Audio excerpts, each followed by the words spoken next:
Hello, Targar friends. Hey everybody, it's Jason Blaha here, and once again it's time for another Orc Mode workout, and today was Max Effort Squat Day, and today is going to be different than what we've been used to for a while.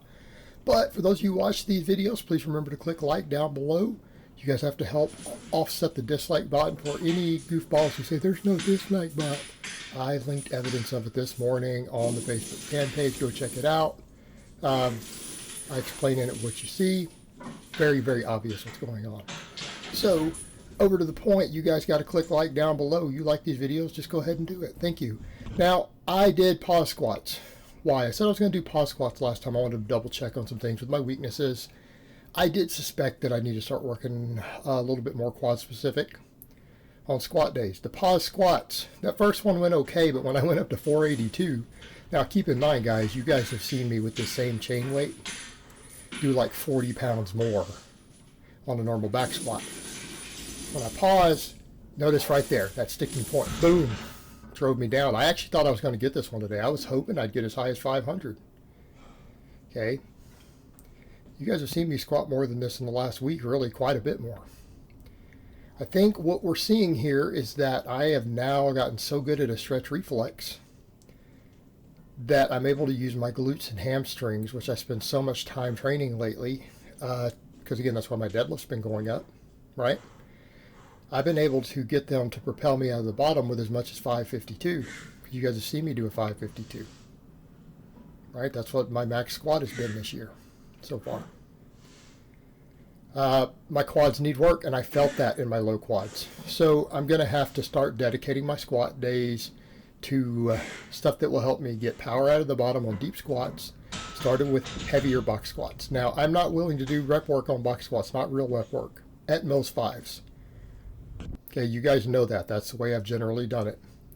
So using Prelepin's chart, I decided to do some fours, and I stopped at 3 sets, with what should be 80% of my 12-inch box. This is an 11-inch box. Notice the depth difference. And from the side, it's probably deeper than it even looks from the back. Some people who see that say, oh, that's parallel. No, guys. I also did for my own measurements, took a side shot just for my notes. I'm a good 3 inches below parallel. Now, I struggled a little bit with control on these. That extra inch of depth was really hard. Notice I'm rocking the box a little bit. I'm fighting a little bit on that eccentric at the very bottom. Okay, I've got to work on that. I've got to get more powerful out of the bottom of my squats. I have to get more powerful out of the bottom. And that's why, again, I tested a pause squat. That's why I'm going to mess with some box squats again. Because, you know, I built my back squatting up to where it is now with box squats as a primary tool. We've taken it all out, and I've been using just hip thrusts and posterior chain work, and it's worked pretty well up until this point. But now the quads are becoming a weakness again, and not just quads, I have certain joint angles that are a weakness. Okay, depth is an issue for me. Now, that has to do with the stance. Some people are like, well, why are you able to go deeper here? I'm using a wider stance. So I'm using that narrow stance because normally I can bounce off of it, and it should put me right at parallel. And if you're not capable of going deeper than you want to go with a specific stance, it's actually really good for setting a max, because you can control depth. But I am having a little bit of issues with depth, so I probably need to bring it out another inch wider, adjust with the different widths, and the box squats will help me with that. And again, I can get a very good feel for depth again. So that was 412, by the way. For those curious how much I was box squatting, I did 3x4 with 412. People say, well, that's 4 plates aside. That's a heavier bar. The TDS Buffalo bar is not a 45-pound bar. It is a 52-pound bar. So that's why sometimes the numbers on the list look off a little bit. When I put a 2 at the end, there's like, you got a 2 there instead of a 5. Well, because it's a 52-pound bar, not a 45. And everything else is calibrated plate, so we can't get to the exact pound. Then I did dead belt squats. I did sets of 20s. Now, I didn't go very heavy. This was challenging. These were challenging today. And by dead, I go all the way to the floor and then bring it back up. Control the eccentric, bring it back up. Now, these may not be super deep, but right now I'm not worried. For me to go super deep, I have to do a different setup. Right? I have to get a setup that lets me hook the plates on and then step up onto the boxes. And I'll rotate through some different variations of this. Next time I do these, I'll try to go a little heavier, but I want to get high reps. 3 sets of 20 with this, even with a very light weight. with a very light weight. It lit my quads up, particularly my low quads too. And that inner teardrop, right? Which we know we need out of the bottom of a squat. If you want to get power out of the bottom of the squat, those lower quads are what matter. A lot of people start thinking in terms of, oh, squatting, building the carrot leg. Actually, leg extensions build carrot thigh. Because there's that one top head that the leg extensions hits that squatting movements don't hit effectively. And it only is on the top half of your quad. Okay? And it contributes less to the squat. Those lower insertions, those ones down by the knee, that is the part of the squat or the part of the quad that really fires the first 4 to 6 inches out of the bottom of a squat. Okay, it's very, very critical. So I'm trying to make sure I light that area up, and it was. They still are sore from that a little bit. These sets of 20 hit that area. I've got to start getting some volume in there. Okay, and that's one of the issues I had with the belt squat before. I was trying to go too heavy all the time. It really gets uncomfortable around the waist, finding positions. Look, just do it for reps, because if I want heavy, we can do max squats. If we want heavy with just a few reps, we can do box squats, which we can and will do all that stuff. But if I'm going to really get some volume in there, some real volume, we don't need a whole lot of weight on this. And I've used this in the past successfully. And I feel like it did bring my quads up. But it's also, again, very specific to our squatting, very specific to a mobility. If I want to mess with some wider squatting, you have to go wide on this. You don't have a choice. Plates and stuff dictate it. Okay, we build some mobility here. It will help with the box squatting, and the box squatting will help with the main squatting. So really, I think of this almost as a supplemental lift for the box squat. But those box squat numbers start going back up because my quads hypertrophy, and this gives me the carryover and the extra mobility. Box squat goes up, back squat will go up. Quads grow, that weak link will disappear. Because again, a pause squat, I am dramatically weaker. It's not even like 10, 20 pounds difference. We're talking about 35, 40 pounds difference between my pause squat and my stretch reflex squat. And I think it has to do with the fact that, again, I've done so much posterior chain work that I'm able to use that to get one hell of a stretch reflex now. That's why my squats are so explosive. They're so fast. And that drives me through the sticking point. But I need to get the quads stronger. I need the quads to help drive me through that also. Because I couldn't use the stretch reflex. And when the quads had to do all the work, they were not up to snuff. And as I'd already said, I was going to mess with squatting for back off work to replace my hip thrust. Now, people are going to say, what about hamstring? What about posterior chain? Well, all that gets worked a little bit here. And you guys remember, I do reverse hypers every day almost. Okay? That works hamstrings every day. And I'll continue on deadlift days to do what I'm doing. I'm going to put a really heavy focus on the glute bridge. And I'm going to push those glute ham raises harder and harder and harder like I'm doing. My hamstrings are going to get worked. Yes, they're not going to get worked every 2 days with that hardcore work like those 2 lifts, right?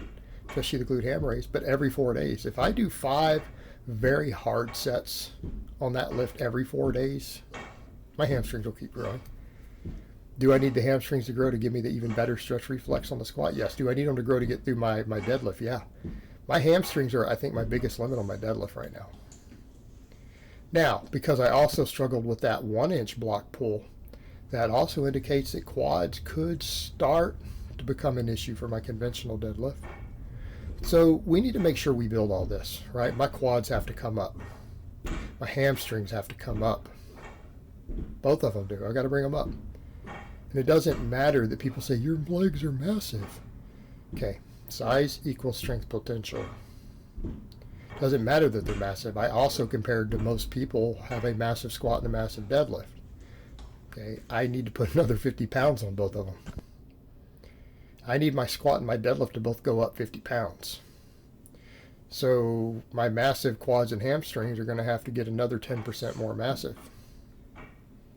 So irrelevant that they're big. They got to get bigger. I need them bigger in the right places.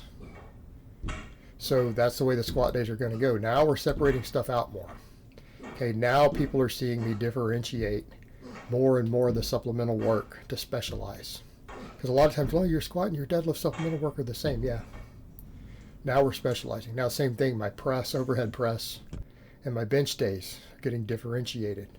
Now, the one thing I'm keeping constant to make sure I get enough back work, I'm going to keep doing back for now on squat days, back and biceps.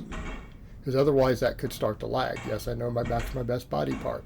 I even had another lifter who's compared lifts, and he's shocked because we deadlift about the same weight. He's stronger than me on hamstring exercises and rows, even with the axle bar row. I'm dramatically stronger than him, have a bigger back. He's stronger than me at glute ham raises and some hamstring specific movements. So he's back weak and I'm hamstring weak. So we had a laugh about that the other day. But I'm going to continue to train my back. And this back training is a big part of my grip training. That axle bar is critical to my grip. Got to keep it going. And that's the heaviest weight I've done on the axle bar is what I'm doing as of this workout in the last one. I increased the weight of hair on the chains for the chain curls. Funny enough, I didn't lose reps on the first set. I got like 20. Then I got 18. And by the last set, I only got like 11. I started taking fairly short breaks because I wanted to get through this workout quick. I didn't want to keep dilly-dallying with curls. So I took pretty short breaks, like maybe a minute or longer. And man, did I start losing reps by that fourth, especially the fifth set. I ran out of steam. But you know what? These are lighting my biceps up. I feel like doing these every 2 days, like I'm doing 5 sets every other day, especially after rowing. I'm really getting a lot of bicep activation. Absolutely feeling it. You know, so when bodybuilders talk about getting the pump or whatever, I definitely get a pump from this. It's extremely noticeable. So definitely is working. And again, as I've said before, historically biceps have been a problem since my injury. And I think all the high rep band stuff I do, which I now do just at least one set every day off camera, I think has re-stimulated the blood flow in a lot of the peripheral nervous system maybe that got somewhat damaged due to the old injury that made it just where it's hard to feel my biceps. It's hard to get my biceps to really work. I feel like that really high rep stuff with the bands has corrected that to some extent. Again, maybe because it's built connective tissue. And so then the motor units are willing to fire harder. It could be a host of things, okay? But I'm definitely able to feel them now. I used to not be able to. And I definitely feel them on this exercise. So I feel like it's doing a lot of good, and it's very easy for me to set up. And as I jokingly said on my wall the other day, if you do biceps, if you do curls as an accessory to the row, and you're doing the row as an accessory to the deadlift, that means curls are a deadlift accessory, therefore they're powerlifting, not bodybuilding. This is powerlifting training. Because I'm doing it with chains, it's double up. So if 4 guys say you're bodybuilding, no guys, I'm powerlifting. This is a deadlift accessory, right? Now, people will joke and say, why do you have to go about such a mindset for that? Because bodybuilding disgusts me. And if I tell myself I'm doing a bodybuilding exercise, I won't do it. Like my mind will put a block in it and I'll start skipping it. Because I really can't stand bodybuilding that much. So if I tell myself it's a deadlift accessory and a bench accessory, and that it's powerlifting or strength training because of that, I'll do it.